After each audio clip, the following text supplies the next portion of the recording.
Olá, tudo bem? Então, vamos começar mais uma aula de saúde coletiva e hoje nós vamos abordar um tema e um conceito extremamente importante que vai direcionar não somente a conduta profissional de vocês depois de formados, mas também durante a nossa disciplina para a compreensão de outros entendimentos sobre o processo de fazer saúde de modo coletivo. Então, o tema da aula de hoje é sobre promoção à saúde. O que vem a ser esse conceito, qual a sua importância e como entendê-lo da melhor maneira possível. E o objetivo, então, da aula de hoje são os seguintes, Também conhecer alguns conceitos, que comprometem o entendimento de um perfeito trabalho em saúde, como a questão do reducionismo, do fatalismo e também do determinismo, que, quando pensados e aplicados em um processo de doença, podem trazer prejuízos ao invés de benefícios para a população adoecida. E, além disso, compreender a diferença que existe entre a prevenção à saúde e a promoção à saúde. E para alcançar esses objetivos, temos aqui umas questões norteadoras que deverão ser respondidas ao final da aula, do qual se refere a em que o reducionismo fomenta a questão dos preconceitos em saúde. Então existe uma questão muito relevante do que certas condições clínicas e certas doenças estão muito acometidas por um pensamento muitas vezes ligado a um preconceito e como isso acontece. A questão do determinismo e do fatalismo e as suas relações com o processo de doença, de modo a beneficiar ou até mesmo dificultar ações em saúde. A questão, por qual motivo a compreensão do determinismo torna o processo de saúde mais efetivo quando comparado com o fatalista. A questão das doenças como questão previsível e passível de prevenção.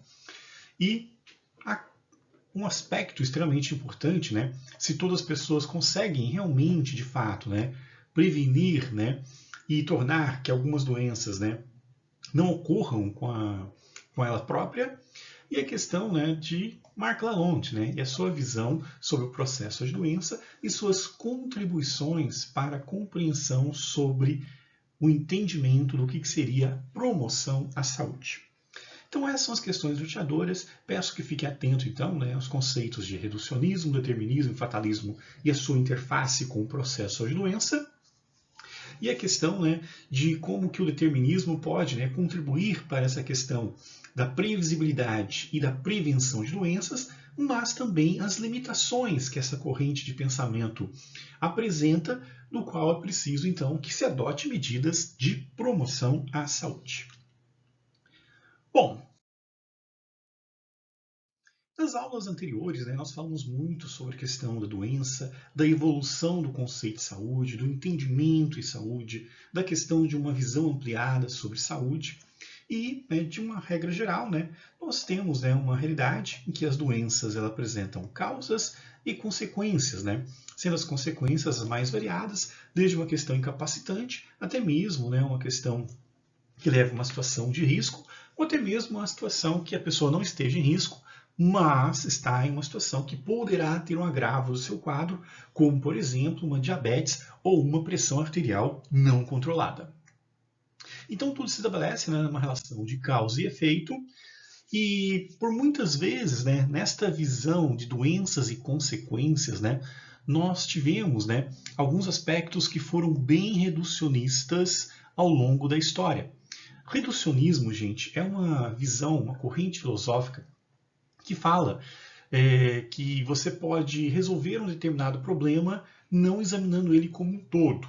Se aplica muito para realmente questões complexas e filosóficas, mas em outros termos, como saúde, por exemplo, não existe uma aplicação racional para esse tipo de filosofia, mas muitas vezes a gente cai em algumas armadilhas e pensa desta forma. Aqui nós temos uma imagem que expressa um pouco esse pensamento reducionista e as ações. Quando a humanidade foi acometida pela peste negra, uma das alternativas para resolver o problema era colocar fogo nas pessoas que tinham tal doença, isolando elas. desconsiderando qualquer tipo de outra medida e tendo uma ação considerada, né, do ponto de vista reducionista, né?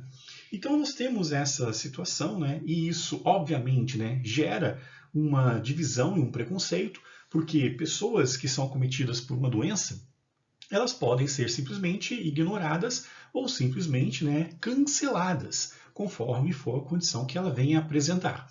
Temos isso muito comum na questão da saúde mental, de algumas doenças, né, infecto-contagiosas como HIV, entre outras situações.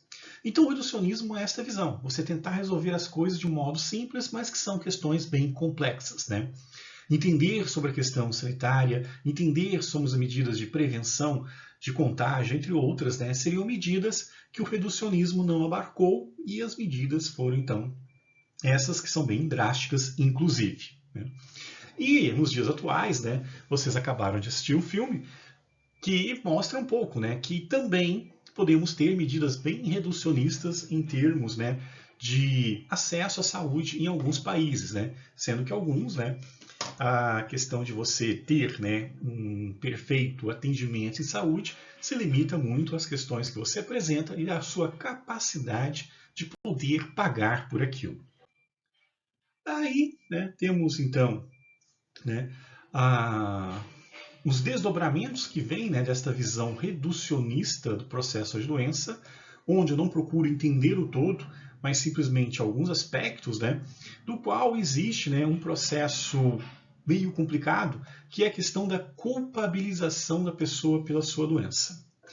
Geralmente, quem adota uma visão reducionista acaba, né, não compreendendo o todo e sempre acaba gerando, né, uma questão de culpabilização pela pessoa com seu estado clínico. Ou seja, ela que se tornou doente, ela que não se cuidou, ela que não se preveniu, ela que sabia o que fazer e não fez, o que gera muito mais desconforto entre a pessoa do que um verdadeiro acolhimento que seria necessário, porque dentro de uma questão de saúde coletiva, a educação em saúde se torna uma questão essencial e fundamental. E praticar, né, esta visão reducionista e partir para julgamentos, né, do qual você não entende o todo, geralmente expressa ideias que vão fazer com que o paciente se sinta culpado pela situação dele. E, né, o reducionismo, então, seria, né, esta ideia. Você pegar uma peça de um quebra-cabeça e tentar adivinhar o que se trata, né? Fazer praticamente uma adivinhação. E na saúde acontece muito disso. Você acha que a pessoa tem uma doença porque ela não se cuidou, você acha que a pessoa tem uma doença até mesmo por questões sobrenaturais, como a gente já viu em outras aulas, que a pessoa adoeceu, né, porque tinha de ser assim, entre outras circunstâncias, né? Então, o reducionismo, né, é essa corrente filosófica que a gente tem que evitar, porque a gente tem que buscar o conhecimento. Temos que buscar, né, um entendimento mais amplo das situações para tomar decisões mais coerentes e não cometer o erro, né, de tentar adivinhar uma imagem por uma única peça de quebra-cabeça e acabar errando. Bom, contrapondo a esta visão reducionista, né, e também, né, concorrendo a esta visão reducionista, melhor dizendo, nós temos uma visão que se apoia, né, até em expressões que vêm da nossa literatura, né, como a questão dessa obra de Jorge Amado, chamado, né, Gabriela, onde se cunhou, né, o termo Síndrome de Gabriela, que explica, né, um outro tipo de pensamento comum, né, que é a questão de que você não tem como mudar as suas situações de saúde e sociais. Então, né, dentro desta obra, né, ela foi até musicalizada, né, e tem os versos, né, eu nasci assim, eu cresci assim, eu sou mesmo assim, coisa que a gente não deve considerar, né, em termos de saúde, em boa parte dos termos, né, que envolve processo de doença, porque também se apoia no reducionismo, né? Você pegar uma peça de quebra-cabeça e fazer um determinado julgamento de um processo de causa e efeito relativo à doença, onde você não consegue prevenir, né, nem evitar que a doença ocorra ou que se agrave, porque você acha que o caminho é esse. Este pensamento, né, que concorre junto com a questão reducionista nos enganos nos trabalhos em saúde, se chama fatalismo. Então, o fatalismo é uma corrente filosófica que acredita que você não tem o que fazer frente a uma determinada situação, né? Vários fatores já foram pré-determinados e que você, então, não podendo alterar, né, esses fatores, segue uma lógica fatalista. E em termos de doença, né, muito se confunde a respeito de processos terapêuticos, né, e visões fatalistas, né? Tem pessoas que acham que não vão conseguir controlar uma doença, curar uma doença, ou que não podem mudar a realidade que eles vivem, que os adoece, porque é impossível, porque não tem jeito, né? E aí, então, se estabelece, né, essa questão deste pensamento fatalista. Daí, então, o que nós temos? Né? De um lado, um fatalismo, com a sua visão de que nada pode ser feito, né? Que a gente simplesmente tem que aceitar as condições, inclusive relativas à nossa doença, ou seja, vamos ficar doentes, vamos adoecer, vamos piorar, e deu. E do outro lado, uma outra corrente de pensamento, que essa já permite que a gente consiga ter uma visão mais diferenciada e humanizada relativa à saúde, que é o determinismo, né? O determinismo prega o seguinte, que diferente do fatalismo, né, do qual, né, praticamente nada pode ser feito, quando se considera a questão do determinismo, temos, né, que buscar a consciência da existência de fatores que determinam a condição do adoecimento. Então, existem situações que contribuem para o meu adoecimento, seja na minha saúde física, na minha saúde mental, no meu bem-estar, em qualquer dimensão da minha saúde. E o determinismo ainda diz o seguinte, né, novamente contrapondo a visão do fatalismo, que menciona que nada pode ser feito, o determinismo indica para a gente, né, que dentro de várias situações existe uma previsibilidade e uma possibilidade de prevenção, desde que eu conheça os fatores que determinam algo, como os fatores que determinam o processo de adoecimento, né? E, né, obviamente, que o determinismo requer mais trabalho, mais dedicação, e ele não pode e nem tem como se apoiar numa visão reducionista. Aliás, o reducionismo, né, está muito ligado à questão do fatalismo, de um pensamento mais simples. E no entendimento da saúde, né, ele se contrapõe, né, fortemente, porque se você adotar uma visão fatalista, você simplesmente não se cuida, porque você acha que as coisas vão se processar assim e pronto. Já numa visão determinista, né, você procura conhecer fatores que determinam uma condição clínica de agravo, por exemplo, como obesidade, sedentarismo, falta de lazer, alimentação inadequada, do qual você pode manipular esses fatores determinantes de modo que eu consigo enxergá-los, que eles são prejudiciais para mim, e eu posso conseguir trabalhá-los e evitá-los. Então, gente, de uma forma geral, né, nós temos que deslocar o eixo de um pensamento fatalista para um pensamento determinista, porque assim realmente, de fato, a gente consegue trabalhar a saúde de uma forma adequada e correta. Porém, entretanto, todavia, né, dentro do reducionismo, do determinismo e até mesmo do fatalismo, né, nós temos, né, algumas questões a refletir a respeito.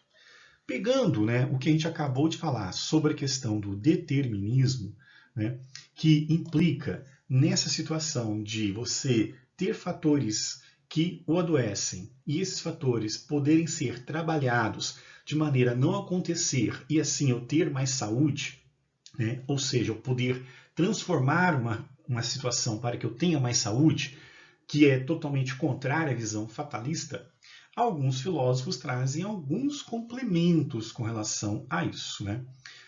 Um deles é o Skinner, né? O Skinner, né, ele comenta, né, que a questão do determinismo precisa ser vista com bastante cautela, porque o nosso livre-arbítrio, né, segundo a visão dele, é uma ilusão. E a gente não consegue fazer tudo que a gente propõe, né? Então, segundo a visão de Skinner, eu posso conhecer os fatores que me adoecem, mas eu tenho uma impossibilidade de mudar hábitos alimentares, seja uma questão econômica, eu tenho dificuldade de sair do sedentarismo por uma questão de não ter acesso a espaço de lazer, eu posso ter dificuldade de cuidar da minha saúde mental porque eu vivo em um ambiente tóxico e assim por diante. Então, o determinismo, né, como corrente filosófica, né, segundo a ação humana, é provocada por questões anteriores, como foi falado, né, mas, né, a liberdade ela tem algumas limitações. Nem sempre a gente pode fazer tudo. Você pode conhecer o que te adoece, mas por algum motivo você não consegue colocar em prática a questão da prevenção, né?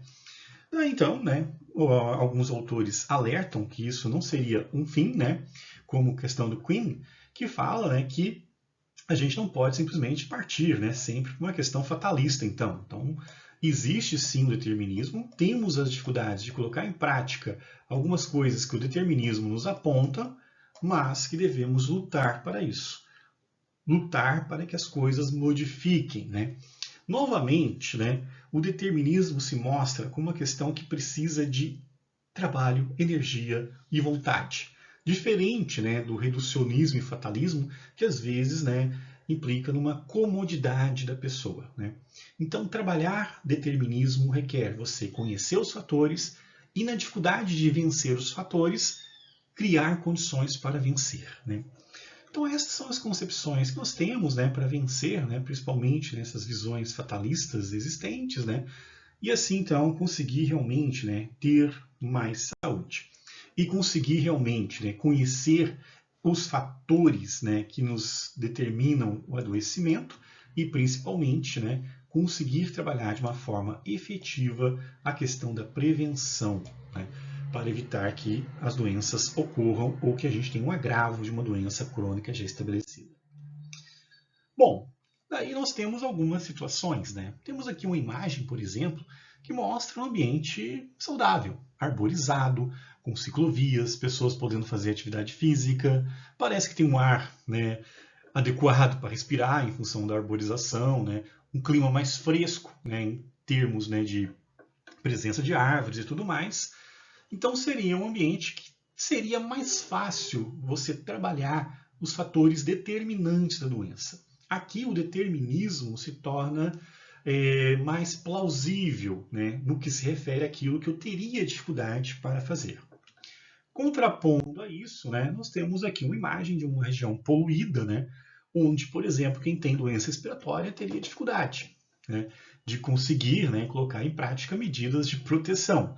Mas também não significa o fim, né? Se tiver organização para movimentos sociais, por exemplo, que obriguem, né, as fábricas a usar os filtros adequados e manter, né, as ações dentro da legislação ambiental, eu consigo. Novamente, o determinismo reconhece os fatores e por muitas vezes é preciso lutar por eles, para que a gente consiga manipular esses fatores que nos adoecem, anulando eles e evitando que eles se manifestem. Então, né, a importância do determinismo reside nisso. Eu posso mudar, mas a própria concepção e entendimento de determinismo mostra nem tudo você pode mudar. Mas, né, não se trata de um fatalismo, desde que você consiga se organizar para transformar a sociedade, por transformar a questão de uma coletividade, tornando ela mais saudável, promovendo assim uma saúde coletiva. Então, temos esses contrapontos existentes, né? E temos essas duas realidades, né? Eu posso evitar o que me adoece, mas eu posso ter dificuldade para lidar com essas questões, né? Isso aí, frente aos novos entendimentos de saúde, né, promove novas reflexões, né? Uma das reflexões, né, que se evoluiu com o tempo e surgiu a partir, né, da década de 70 do século passado, de um estudo que durou 20 anos, ou seja, começou nos anos 50, lá no Canadá, que, né, nós obtivemos, né, o entendimento de saúde talvez mais completo que nós temos na atualidade, né, que se trata do seguinte, né, uma contraposição ao modelo biomedicalizado, que é reducionista. Quando você acha que o medicamento vai resolver seus problemas todos, você está sendo reducionista, você está pegando uma peça do quebra-cabeça para adivinhar toda a imagem, e você é muito mais do que isso, né? Você é muito mais do que receptor biológico de enzimas que estão funcionando inadequadamente e tudo mais, e partir para uma visão mais ampliada, né? Porque a medicalização da saúde, né, ela se apoia, né, num entendimento que a gente é um conjunto de células ambulantes, né? E na verdade nós não somos, né? Somos muito mais do que isso. E foi então um médico canadense chamado Mark Lalonde, né, que trabalhou exaustivamente durante 20 anos para entender quais seriam, né, alguns fatores determinantes, né, que poderiam ser trabalhados e qual o impacto que eles teriam na saúde humana. Daí então ele estabeleceu, né, 4 itens, né? A questão da medicação e acesso a serviços de saúde, né? Então seria medicação, unidade de saúde, hospitais, né? O que a gente conhece, e que se baseia muito no modelo biomedicalizado. A questão do meio ambiente, né? Como eu mostrei para vocês, né? Um lugar não saudável pode nos adoecer. A questão genética, né? Que a genética aqui ela foge um pouco de toda lógica, porque ela está ligada muito a uma questão fatalista, né? Se você nasceu com um gene defeituoso, realmente não há o que fazer. Seria o que destoava um pouco. E o outro aspecto determinista seria o estilo de vida, como você vive, né? Sendo ativo fisicamente, sendo, né, adotando uma boa alimentação, né, entre outros aspectos. Então, Mark Lalonde passou 20 anos, né, observando pacientes, grupos de pacientes, né, entradas em hospitais, né, entre outras situações, e ele conseguiu mensurar o impacto de cada um desses 4 itens, né, na questão da saúde humana. No qual, então, ele buscou, né, obviamente, né, entender, né, que esses fatores determinavam, né, uma condição de saúde ou de adoecimento. E, né, tirando a questão genética, né, o pressuposto dele é que todas as situações eram previsíveis para evitar doenças, né, e que permitiam prevenção desde que eu mudasse e adotasse um estilo de vida saudável, cuidasse do meio ambiente, né, e também fizesse, né, o uso do serviço de saúde de uma forma correta, não dependente, né, como a medicalização da saúde acaba fazendo, né, a medicamentalização da saúde acaba fazendo. Então, o que ele fez? Né? Ele apresentou seus resultados no ano de 1974, né? Chamado Informe Lalonde, do qual, então, ele mostrou, né, que a atenção médica, intervenção farmacológica e serviço de saúde teriam, né, um certo impacto, fatores ecológicos, poluição, desmatamento, né, e qualidade da água teriam impacto sobre a saúde, herança genética teria o seu impacto, estilo de vida, hábitos, né, de vida, educação, alimentação, entre outros, teriam também. Só destacando, né, que, né, somente a genética teria um caráter fatalista aqui, né, que não tem como mudar, né, quando você adquire, você nasce com uma doença genética. O restante poderia, né, ter variações que adoecesse ou que levasse uma saúde plena das pessoas. E qual foi o percentual de contribuição para cada um desses itens aqui? A atenção médica, intervenção farmacológica e serviço de saúde, que é a questão, né, que era a questão mais presente e ainda é hoje, porque se apoia, né, nesse modelo biomedicalizado, máquina corporal, que é uma solução extremamente reducionista, né, porque você enxerga o homem como uma máquina a ser consertada apenas, contribui em 11% dos casos para benefícios da saúde.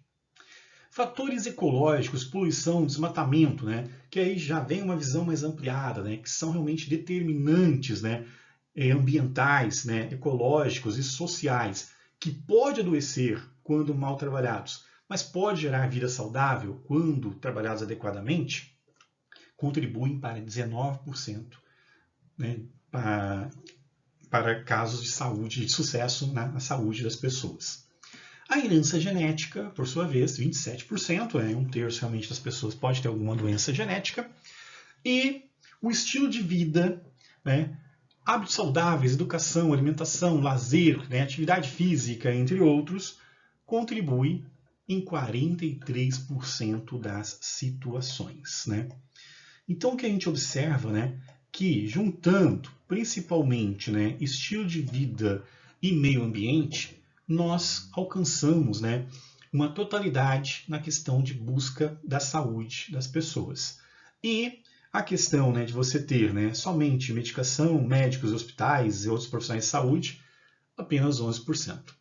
Ou seja, né, se você tiver, né, um conjunto de 100 pessoas, né, e excluir todos esses outros fatores aqui, somente em torno de 10 pessoas teriam saúde, né? Agora, usando os outros fatores, como o estilo de vida e a questão do cuidado com o meio ambiente, teríamos uma porcentagem muito maior de pessoas saudáveis, né? Então isso aí trouxe uma mudança significativa e foi meio que, né, uma situação, né, que comprovou, né, que realmente situações de agravos à doença podem ser evitados por adoção de medidas saudáveis e de cuidado ao meio ambiente. E, né, reforçou muito a questão dos determinantes de saúde, incluindo os determinantes sociais, né, como a questão ambiental, por exemplo. Daí então, né, considerando então, né, o que a gente já viu de alguns pensadores, como Skinner, né, o que a gente pode montar nesse quebra-cabeça, né, fugindo de um reducionismo, né? Pegando o que a gente acabou de falar do Marc Lalonde, né, que realmente, né, o estilo de vida e o meio ambiente são extremamente importantes, né, junto com a medicação, para que as pessoas tenham saúde, e a medicação e acesso a serviço de saúde numa proporção menor, nós temos que considerar que não é simplesmente dizer tenha um estilo de vida saudável e cuide do seu meio ambiente. Porque muitas vezes, né, a população não tem condições de colocar isso em prática. Porque o livre-arbítrio, né, em determinadas circunstâncias, é uma ilusão, né? Por exemplo, saneamento básico, né? Não consigo mudar o saneamento básico, né? Questão da dengue, eu preciso de uma ação coletiva, né? Se meu vizinho não colabora, a coisa complica, né? Então, há uma necessidade de luta, mudança, de conscientização, de educação em saúde geral e coletiva, né? E também participação popular para que exista, né, uma cobrança, né, dos órgãos competentes, né, para que permita que as pessoas coloquem em prática, né, aquilo que lhes deixa saudável. Então, dessa forma, temos sim fatores que determinam a condição de adoecimento, mas tem alguns que eu não consigo mexer nele, né? Não posso subestimar isso, porque isso garante que eu previna algumas doenças, né, e que evite alguns agravos, mas nessa situação de preciso fazer e não consigo fazer, né, respaldado pelo pensamento, principalmente do Skinner, precisamos nos mobilizar, precisamos, né, ter consciência, envolver questões de participação popular e controle social para que a transformação aconteça, porque não dou conta, né? E é possível, não é uma questão fatalista, é possível mudar, mas eu tenho dificuldades e eu preciso me organizar, incluindo coletivamente. E há uma importância muito grande do profissional consciente disso para educar a população para que ela tenha consciência e consiga, né, fazer os movimentos necessários para que o seu bairro, a sua cidade, né, a sua rua fique mais saudável e que ela consiga colocar em prática medidas para a sua saúde. E isso dá origem ao termo promoção à saúde. O que a gente entende por promoção, né? Promoção, gente, é um termo que deriva, né, de promotio, né, que é uma palavra latina, que significa efeito de promover. Promover, no caso aí o verbo em questão, né, significa impulsionar um processo, facilitar e ou permitir uma iniciativa. Então, tem situações que eu não posso fazer, mas eu preciso que ocorra facilitações, que seja possível fazer, que a iniciativa consiga ser colocada em prática, e muitas vezes não depende só de uma pessoa, depende de uma organização coletiva, né? Uma organização coletiva que vai fazer mudanças necessárias, né, com as pessoas trabalhando em conjunto, e em situações mais complexas, né, que envolvam, né, uma solicitação ao poder público, né, Secretaria de Saúde, Ministério de Saúde e afins, né, para que seja possível essa facilitação e que as pessoas consigam colocar em prática, né? Ou seja, fazer uma praça, ter um espaço de lazer, né, ter atividades, né, que os idosos possam realizar atividade física, né, entre outras situações. contrapondo uma visão reducionista que é só jogar medicamento nas pessoas, né? Então, promoção à saúde tem a ver com isso, né? De você facilitar as situações e as condições, né? Então, dentro disso que o Marc Lalonde trouxe, né?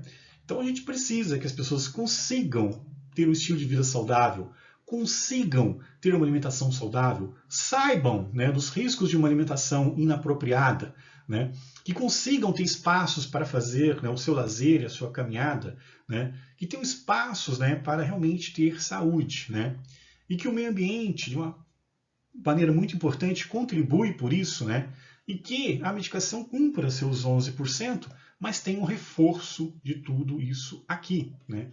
Então isso se torna extremamente importante e nós temos que transformar. E sendo profissionais da área da saúde, isso se torna uma missão praticamente, né? Porque além de atender as pessoas, nós temos que nos articular, entender, verificar, né?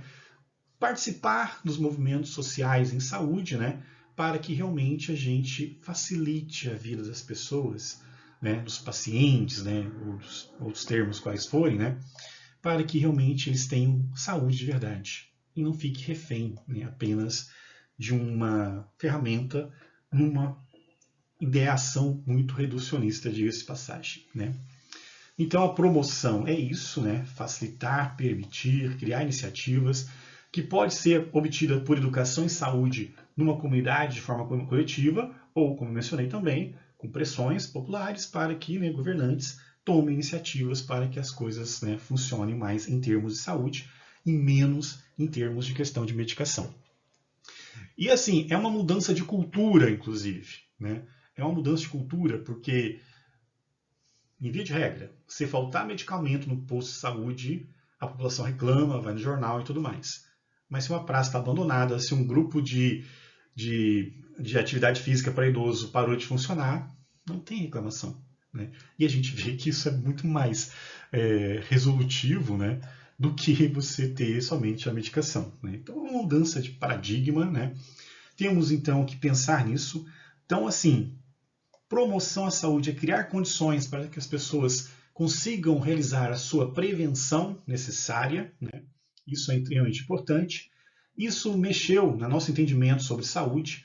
Então, saúde é sim cultura. Essa cultura, né, das pessoas reclamarem menos de medicação faltando e reclamarem mais, né, de falta, né, de outras medidas que envolvam estilo de vida e também meio ambiente, é uma coisa que a gente precisa se transformar, né? Questão da habitação, né, questão da renda, né, questão do lazer, questão do trabalho, né, questão da alimentação, questão do serviço de saúde, né, e a questão também do meio ambiente. Então este é o conceito de saúde que a gente vai trabalhar daqui a algumas aulas, né, vai entender como é que ele surgiu, mas o pontapé inicial desse conceito ampliado de saúde se deu lá com Marc Lalonde, com as suas visões ampliadas, né, que não eram nem um pouco reducionistas, nem tão pouco fatalistas, né, e entendia, né, que existiam determinantes e que alguns eram difíceis, né, de ser trabalhados e que por isso, né, uma estratégia coletiva se fazia necessária. Então, né, é isso que a gente precisa, né? Então a gente precisa realmente, né, vencer condições sanitárias adversas, né, cuidar da qualidade da água quando a sua qualidade é ruim, né, cuidar da qualidade do ar quando ele é impróprio, né, tratamento lixo, né, adequado, né, quando não é existente, né, o povo articulado, né, o empoderamento da população, a conscientização, presença de lazer e ocupação, para a gente ter realmente transformações sociais, né, que envolvam questões culturais, tecnológicas, históricas e sociais, e que as pessoas tenham de fato mais saúde, fugindo, né, desta visão reducionista e entendendo o determinismo, né, com as suas implicações, né, que envolve a dificuldade de lidar com isso e a necessidade de uma articulação coletiva para isso, né? Porque as situações são previsíveis e passíveis de prevenção, mas às vezes nós temos, né, algumas pedras no caminho que a gente pode retirar. Porque se não pode retirar, se torna uma questão fatalista, né? E o fatalismo é uma pequena fração, né, das doenças, né, como já mencionei, a questão genética, por exemplo, né?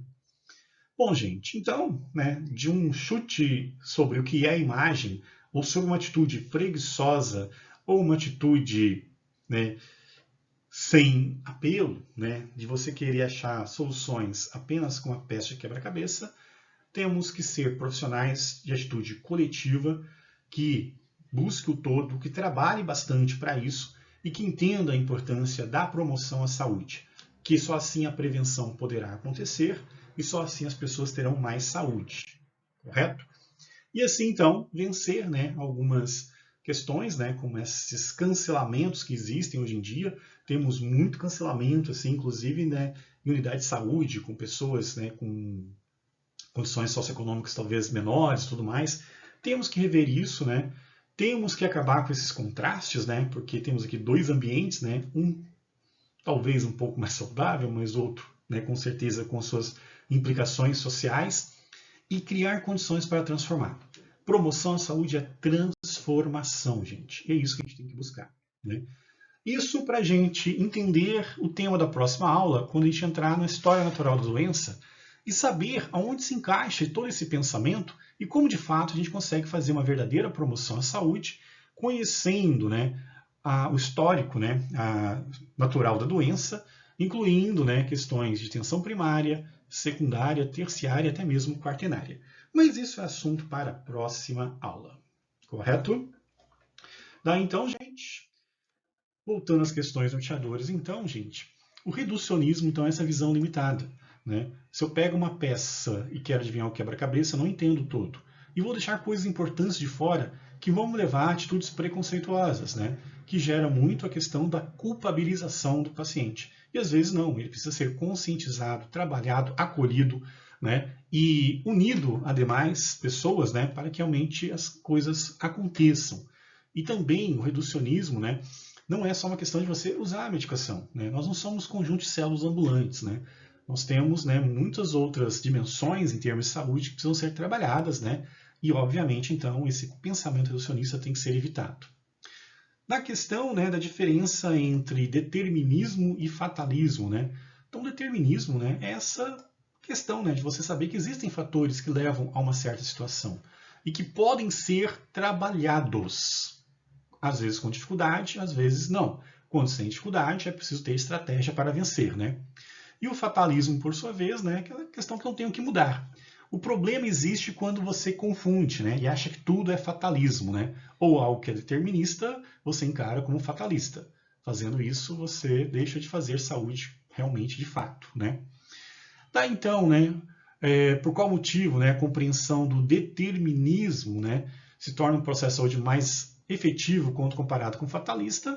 É justamente essa questão, né? Eu consigo trabalhar situações para prevenir que doenças aconteçam, que complicações aconteçam. E na visão fatalista, não. Simplesmente você espera as coisas acontecerem, não se mexe, não se move, né? Na questão, né, das doenças sendo previsíveis e passíveis de prevenção, por qual motivo as pessoas não conseguem evitar ficar doente, é a questão justamente dessa limitação atribuída ao determinismo, né? Os fatores existem, não é uma questão fatalista, mas as condições são difíceis de ser trabalhadas, né? Aí, então, é preciso estratégia, educação em saúde, né? Dedicação dos profissionais, né? Acreditar na possibilidade de mudança, porque aí realmente a gente terá perspectivas melhores, né? A visão de Mark Lalonde sobre o processo de doença, né, se apoia em 4 pilares, no qual o estilo de vida e meio ambiente são muito mais determinantes em saúde do que a própria questão, né, da medicação e a diferença, né, de promoção e prevenção, né? Prevenção é aquilo que eu sei e consigo fazer. Quando eu não consigo fazer, eu preciso criar condições para. Isso é promoção à saúde, ok? Então, gente, esse é o tema da aula de hoje.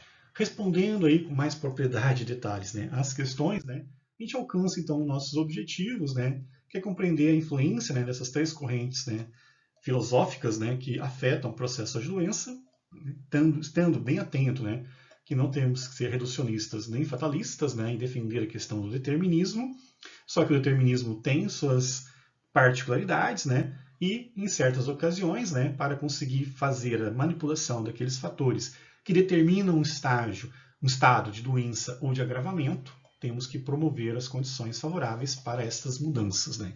Isso é promoção à saúde. Então, esta é a aula de hoje, gente. Qualquer dúvida, então, entre em contato, né? Fico à disposição de vocês. Um forte abraço.